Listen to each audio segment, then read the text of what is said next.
Hello students, मैं यशवी मिश्रा। कल आप लोगों को फर्स्ट और सेकंड पर पढ़ा दिया गया था। आज हम थर्ड और फोर्थ पढ़ाने जा रहे हैं। जो लोग फर्स्ट और सेकंड को नहीं पढ़ पाए थे वे पहला वाला वीडियो देख लें। अगर किसी को कुछ समझ में नहीं आता है तो उसको कमेंट करके हमको बता दें। और पूरा पाठ खत्म होने के बाद आप पेपर का क्वेश्चन आंसर पढ़ डालेंगे, फिर हम इसको रिवाइज करवाएंगे, फिर छोटे छोटे क्वेश्चन बाद में आपको पेपर देंगे और आपका फिर मूल्यांकन किया जाएगा। थर्ड वाले में हमारे हरिहारी की लकड़ी, जैसा कि तुमको कल बताया गया था आप लोगों को कि इसमें उद्धव जी गोपियों को निर्गुण ब्रह्म का संदेश देने के लिए आए हैं, विकिशन के द्वारा भेजे गए हैं। और गोपियां निर्गुण ब्रह्म को स्वीकार नहीं करती हैं। सूर्य ने, तुलसी ने हमेशा सगुण उपासक, तुलसी ने कहा कि सगुण उपासक मुक्त न रहे, यानी जो सगुण ब्रह्म है ये निर्गुण से श्रेष्ठ होता है। सूर्य ने लिखा कि निर्गुण कौन देश को वासी, को है जनक, कौन है जननी, कौन नारी को दासी। यानी निर्गुण गोपियों के लिए अग्राह्य है। वे कृष्ण के सगुण रूप से एक निष्ठता प्रदर्शित करती थी। इसमें कहती हैं कि हे उद्धव, हमारे हरि हारे की लकड़ी, हमारे हरि हमारे कृष्ण हमारे लिए हारे की लकड़ी के समान है। हारे पंछी की विशेषता होती है कि वो हर समय, चाहे उड़ते समय चाहे बैठते समय, अपने पंजों में एक लकड़ी पकड़े रहता है। उसका ये मानना है कि अगर कभी आकाश भी गिर जाए, अगर कोई आपत्ति भी आ जाए तो हमारा ये बेस रहेगा, ये आधार रहेगा। हम इस आधार से हट नहीं सकते, भटक नहीं सकते, गिर नहीं सकते। इसलिए उन्होंने कृष्ण को कहा कि कृष्ण तो हमारे जीवन के आधार हैं। हमारे हरि हारिल की लकड़ी, जिस प्रकार लकड़ी हारिल के लिए आधार होती है, वैसे ही कृष्ण हमारे लिए जीवन के आधार हैं। मन कर्म वचन नंद नंदन यह जन कई पकड़ी। हमने मन, कर्म और वचन से नंद नंदन श्री कृष्ण को पूर्व में, पूर्व मतलब होता है हृदय में, अपने हृदय में दृढ़ करी पकड़ी, दृढ़ता पूर्वक पकड़ लिया है, धारण कर लिया है। अर्थात हम कृष्ण को अपने हृदय में इस तरह से विराजमान कर लिए हैं कि हम किसी भी प्रकार से उससे अलग नहीं हो सकते।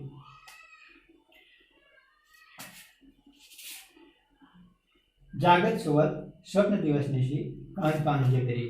हम जागते, सोते, सपने में, दिन में, रात में, अर्थात हर समय अहरनिश एक भी क्षण के लिए हम कृष्ण को भूल नहीं सकते।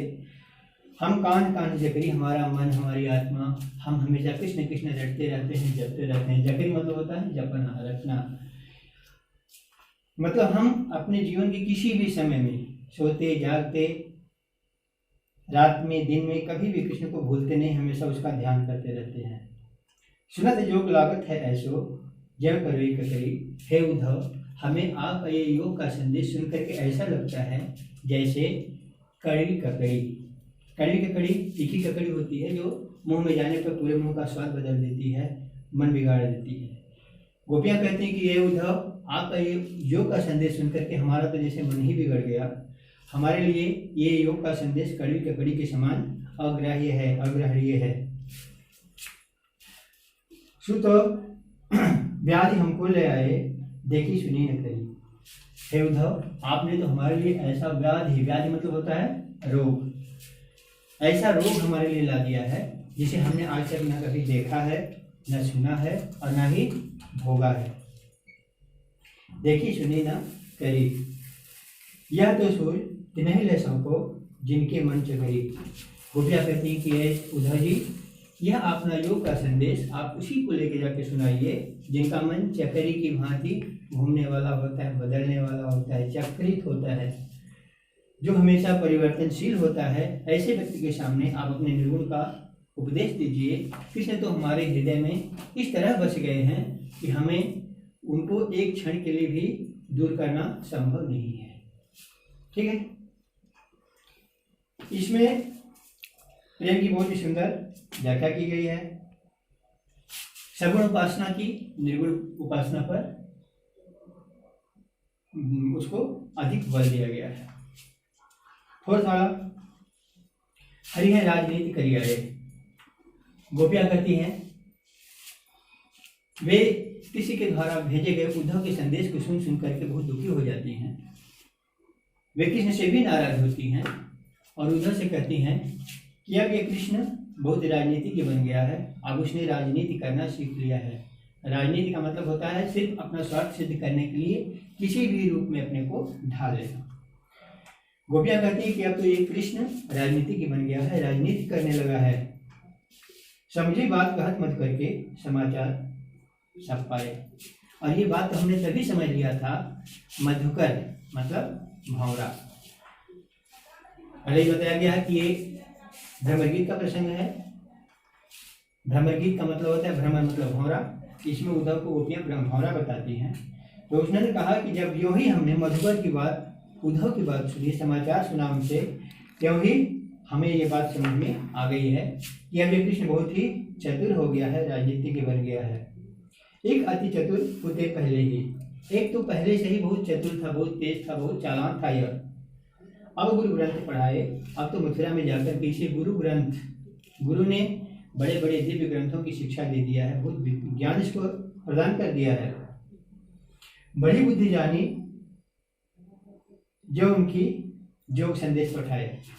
और हमने तभी इसकी बुद्धि को बहुत बढ़ा हुआ समझ लिया जब इन्होंने हमारे लिए हमारी प्रेम की अवहेलना करके हमारे लिए योग का संदेश भेज दिया। तभी हमको समझ में आ गया कि इसकी बुद्धि बहुत ज़्यादा बढ़ गई, बहुत ज़्यादा तेज हो गया है, बहुत ज़्यादा राजनीतिक हो गया, बहुत ज़्यादा चतुर हो गया है। उद्धव भले लोग पहले के पर ही दौलत धाये। गोपियां कहती हैं कि ये उद्धव पहले के लोग बहुत ही भले थे, अच्छे थे, परोपकारी थे, परहित दौलत धाये, जो हमेशा दूसरों के हित के लिए, दूसरों के परोपकार के लिए, दूसरों की भलाई के लिए हमेशा दौलत धाये प्रयत्नशील रहते थे, निरंतर शमशील रहते थे। तुलसी ने कहा कि परहित सरित धर्म नहीं भाई, यानी हमारे आदर्श ग्रंथों में मनुष्य का यही गुण है जो हमेशा दूसरों के लिए जीता है। मैथिली सारगुप्त ने लिखा है कि मनुष्य है वही कि जो मनुष्य के लिए है। तो जो पहले के लोग हैं, जो मनुष्य वास्तव में मनुष्य हैं, उसका ये गुण है कि वो हमेशा दूसरों के हित के लिए प्रयत्नशील रहता है, परेशान रहता है। अब अपने मन फेर पाई हैं, चलते होते चुराए। लेकिन ये कृष्ण पहले की तरह नहीं रह गया। पहले तो कृष्ण भी वही था, हमेशा दूसरों के अन्याय को रोकने वाला था, लेकिन अब ये बदल गया है। अब तो हमें इसको अपना मन दे देने पर बहुत ही दुख हो रहा है। अब अपने मन फेर पाई है। अब तो हम चाहते हैं कि हमें अपना मन वापस मिल जाए, हमें अपना मन कृष्ण से वापस मिल जाए। चलत जो हमसे चुराए, जो इसने मथुरा जाते समय हमारा हृदय चुरा लिया था, अब हम चाहते हैं कि वो हमारा चुराया हुआ मन वापस कर दे।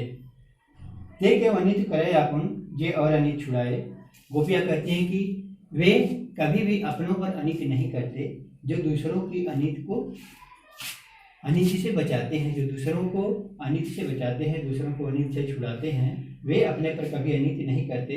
अर्थात हमारा कृष्ण जन्म से ही हमेशा दूसरों का कल्याण करने के लिए अपने आप को हमेशा न्यौछावर कर दिया है।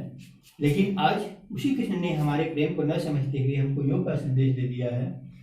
इसलिए क्योंकि दे क्यों अनिति करे अपन जे और अनित छुड़ाए।